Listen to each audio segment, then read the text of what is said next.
Assalamualaikum warahmatullahi wabarakatuh.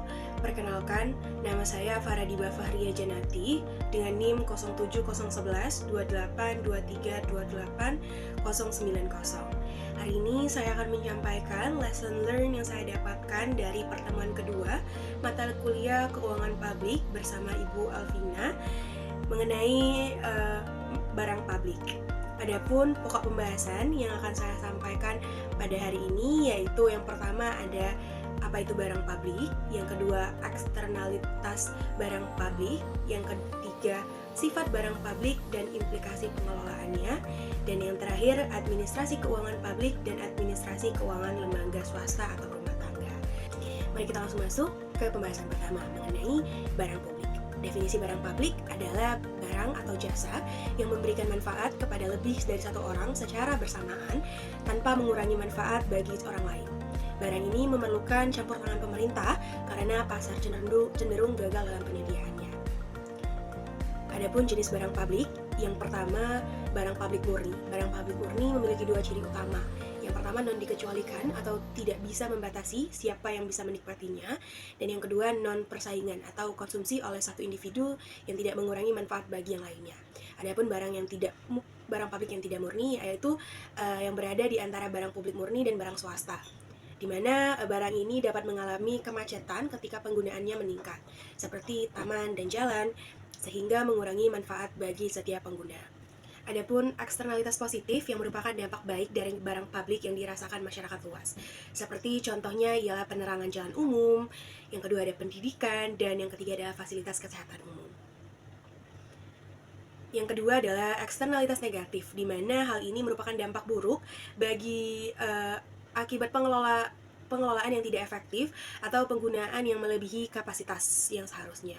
Seperti contohnya yang pertama ada polusi dari transportasi umum dan kerusakan infrastruktur. Selanjutnya adalah sifat barang publik dan implikasi pengelolaannya. Sifat barang publik sendiri memiliki ciri-ciri yang membedakannya dari barang-barang yang diproduksi dan dikonsumsi oleh sektor swasta. Dua sifat utama yang mendefinisikan barang publik dan non-rivalitas dan eksklusivitas yaitu yang pertama non-rivalitas. Non-rivalitas berarti penggunaan barang oleh suatu individu tidak mengurangi manfaat bagi individu lainnya. Contohnya, penerangan jalan umum yang dapat digunakan banyak orang tanpa mengurangi kualitasnya. Dan yang kedua adalah non-eksklusivitas, di mana berarti barang publik dapat dinikmati semua orang tanpa dapat dikecualikan, meski tidak berkontribusi. Contohnya, jalan raya pemerintah yang dapat digunakan tanpa biaya. Selanjutnya adalah implikasi pengelolaan yang disebabkan oleh sifat-sifat yang sudah saya sebutkan sebelumnya. Yang pertama adanya pembiayaan. Barang publik dibiayai melalui pajak karena sifatnya non-eksklusif, yang mana pemerintah harus memastikan alokasi anggaran yang efisien dan adil. Selanjutnya masalah free rider, di mana individu yang tidak membayar pajak tetap dapat menikmati manfaat. Solusinya kebijakan pajak progresif dan intensif untuk partisipatif yang aktif. Selanjutnya ada efisiensi, di mana pemerintah perlu memastikan barang-barang publik disediakan dalam jumlah tepat untuk menghindari pemborosan atau juga kekurangan. Dan yang keempat ada keberlanjutan, di mana pengelolaan harus mempertimbangkan keberlanjutan manfaat jangka panjang termasuk aspek finansial, lingkungan, dan sosial. Dan yang terakhir ada keadilan distribusi, di mana barang publik harus dapat diakses secara merata oleh seluruh lapisan masyarakat termasuk daerah terpencil.